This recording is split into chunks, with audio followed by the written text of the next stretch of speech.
Welcome to Penrose Learning, where we make understanding easy. In this video, I will show you how to make marble tea cake at home. Let's start by gathering our essential ingredients. You'll need 1 3/4 cups of all-purpose flour, 2 teaspoons of baking powder, and a half teaspoon of salt. For the wet ingredients, have half a cup of softened butter, 3/4 cup of white sugar, 2 large eggs, half a cup of milk, and 2 teaspoons of vanilla extract. Don't forget 2 tablespoons of cocoa powder and 2 tablespoons of boiling water for the chocolate portion. Now let's get our batter ready. First, preheat your oven to 350 degrees Fahrenheit and prepare an 8 by 8 inch baking pan by greasing it. In a large bowl, sift together your dry ingredients, the flour, baking powder, and salt.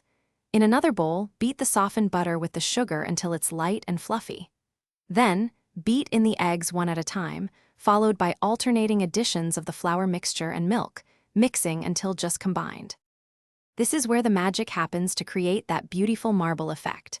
Take about 1/3 of your vanilla batter and transfer it to a smaller bowl. In a separate small dish, dissolve 2 teaspoons of instant coffee granules in 2 tablespoons of boiling water. Stir this coffee liquid and 2 tablespoons of cocoa powder into the smaller batter portion to make your chocolate batter.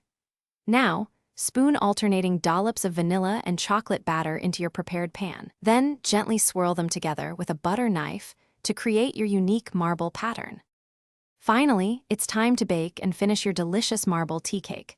Place your pan in the preheated oven and bake for about 35 to 40 minutes. You'll know it's ready when a toothpick inserted into the center comes out clean. Once baked, let the cake cool on a wire rack for at least 30 minutes.